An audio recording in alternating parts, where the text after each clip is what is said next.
Okay, I'm the only one sitting in front of you. I do realize that we have had lunch. I do realize that this is a discussion around an industry that's revolving around semiconductor. I do realize my good friend Thangavedu tells me that you're going to talk about high performance computing in a semiconductor industry. Is that the right forum? And I strongly feel it is. Now assume that I sit here alone and like Atlantis ask you a question to all the historians, all the technologists, all the engineers. As you probably know, that in 3500 BC, there was an invention called wheel that has served us a long period of time. Any guesses connected with this industry, which among the top 5 inventions through the mankind history are we talking about today? Sorry? Language. Try another one. It's something to do with our gathering today. Okay, I'm going to make the pain less. This is the impact of Rasgulla actually. This is semiconductor industry. No, the semiconductor industry. It's among the top 5 inventions of the mankind. The printing was the second one. The third was electricity. The fourth is semiconductor. And it's much ahead of penicillin. And it's amazing the impact this industry makes. Let me give you some numbers. Obviously, I was introduced that I run business, so I must talk to you about some numbers. The direct impact of the semiconductor industry on the global GDP, direct impact, is $300 billion, supporting 1.3 million high-value jobs. The indirect impact is over $500 billion, supporting close to 6.5 million jobs. Now that's the upstream part. If I combine that with downstream, we are talking about an impact of over $3 trillion to the GDP. Obviously, if I'm going to talk about those numbers, who is it most critical to? It is critical to the nation, to the policyholders. Why? Fundamentally because the jobs that are created with the semiconductor industry actually gives you competitive edge. Just to give you a small, trivial number, any set of engineers who are involved with the semiconductor industry in the US at an average earn close to $100,000. When I compare the same experience in any other industry is $27,000. So we're talking about 4 times the value that typically any industry will earn. Having spoken about the policy, how can we be far away from the socio-economic impact it has? Let's look at an impact that it has directly in our lives from a telecom perspective. In a nation such as this, when I was born, if we had to make a call, we had to book a call, and only after a day or so, the operator will call us up and tell us that, yes, you can talk, especially if you were talking intra-cities. Today, there are over 800 to 900 million phones. And what are they doing? Because of the semiconductor, their prices are coming down, and even people who are below the poverty line use them. It helps them to curb the corruption. It helps them during the elections time. The farmers are getting information beforehand so that they can adjust their lifestyles accordingly. And the whole digital divide between the urban and rural is happening because of the telecom era. We keep talking about Bangalore, and how can we not talk about automotive? The automotive industry, which has been electrical, rather mechanical, is quickly shifting towards electrical. Imagine very quickly we're going to be talking about cars that when we are busy with mobile phones and we forget about that speed breaker, which is going to damage your suspension, the car can take over and slow you down. If you're going and dropping your kids, especially when you have to cross Kundanhalli and Marthahalli, the car can readjust and tell you, better leave few minutes before because everybody's coming in different directions and there is a traffic jam. If we need Bangalore to become a better city, semiconductor has to play a role. But we haven't really gathered here today in this session to talk only about semiconductor. We want to speak about high performance computing, the crown jewel of the semiconductor industry. Am I the right person to talk about it? Not really. Can I give you some numbers? Absolutely. What is high performance computing? At the end of the day, high performance computing is all about creation of parallel algorithms that can be split into smaller portions, run on massive machines so that our search, our research can be shortened down. Yes, of course, it was used for nuclear simulation. It has been used for breaking code so that corrupt people can be caught onto it. It's been done to build large bridges over the sea. But today, we also use supercomputers to find, search our friends over the net, to do a lot of search activities. And more importantly, there's a race towards supercomputing. Our neighbor country in 2010 came up with the world's fastest supercomputing, dethroning United States. And suddenly there was whisper and noise that stated, hey, if Chinese can do it, what was India doing? The Americans said, hey, we can't be behind them. Don't we need to push our boundaries towards the next level of computing? What if the Chinese come and occupy this entire state? The Japanese were not left behind. They built K-Computer.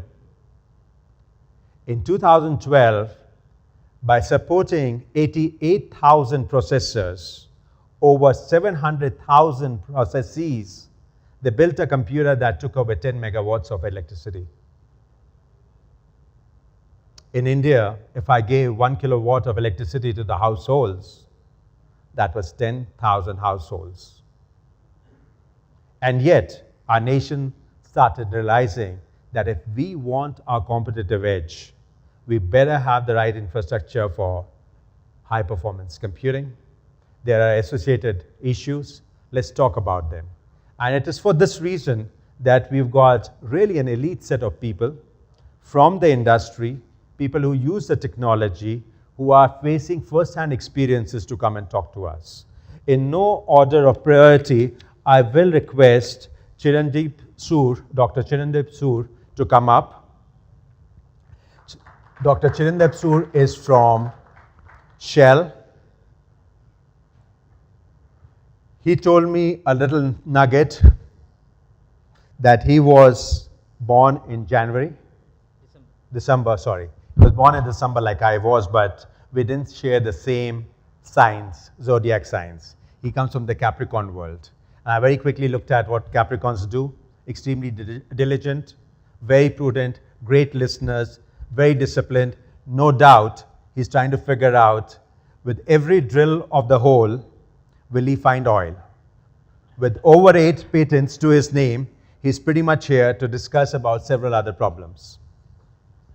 Our next panelist is Nagraj, Dhimnath Nagraj from Intel. Dhimnath, like my children, is a Scorpion. He basically knows how to challenge the status quo, works with Intel, has worked on majority of the latest core of processors, designing the architecture, has several patents to his name, and he's going to come and create a nice euphoric conversation amongst all of us to talk about what's really plaguing high-performance computing. We also have a friend from across the boundaries. His name is Daniel Becker. He's come from Germany. He says the reason why he's here is that instead of suffering in minus 15 degrees of temperature, I might as well enjoy the moderate and beautiful weather in Bangalore. He says, hey, from minus 15 to 26 is a lot. I started as an electrical engineer, but I quickly realized that I need to take help from the computational scientists to understand why there is such a big transformation of weather, and if I can understand parallel programming, that's going to be wonderful. I also have with me Siddharth from NetApps, because anybody who is going to be talking about computing needs to really figure out how do we move this massive data in and out. And if this data can be solved, Siddharth can educate us what we really need to do. With that, gentlemen, I think the floor is yours, and we can start with you. And hopefully, if you can share some of the inputs that you were trying to tell me, it will make a lot of sense. What I expect the audience to do is make it proactive, and we'll try and do justice to these questions that have been spurring in our mind around different aspects of it. So pretty much yours.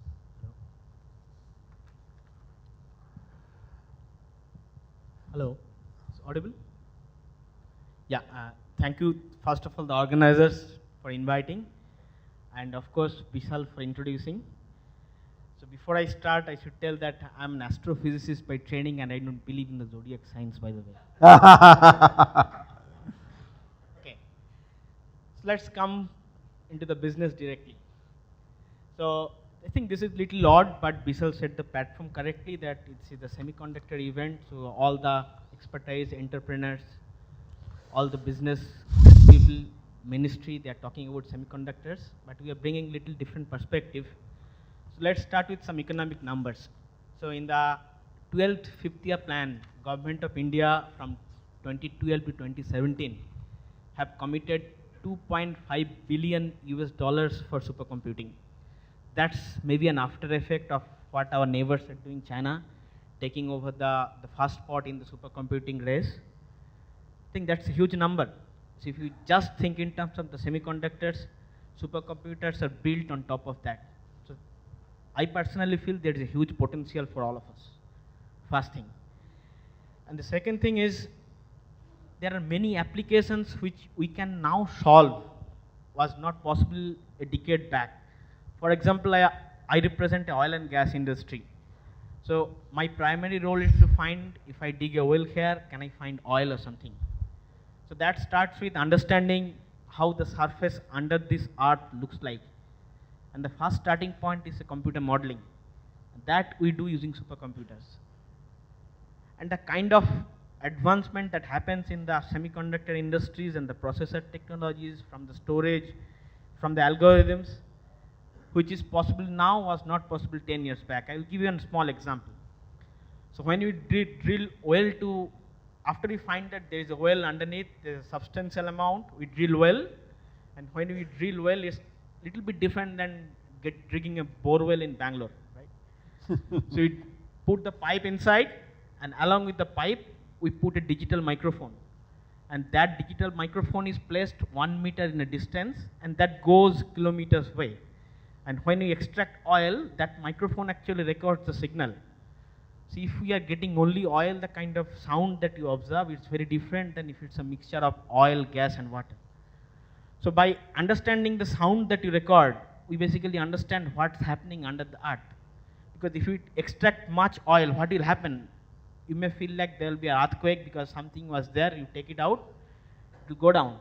That kind of modeling requires real high-end computing. And that involves semiconductors, processors, storage, everything. So now there are examples that what can be done. And we already talked about how much Government of India is going to spend. Now the question is, you as a taxpayer might ask that, what we are getting out of it after spending so much of money, $2.5 billion over 5 years, what the common man is going to get? Yes, that's what we are here. We want to discuss, we want to come up with some solutions. So one solutions, maybe my other colleagues will focus. So you talk about Bangalore traffic, right? It's humongous traffic. It's very, very, what I say is very notorious. So you cannot model anything. So if you want to go from point A to, for example, Lila Palace, if you want to just take a U-turn from this next Pizza Hut junction, you can't predict how much time it's going to take. So is there any way that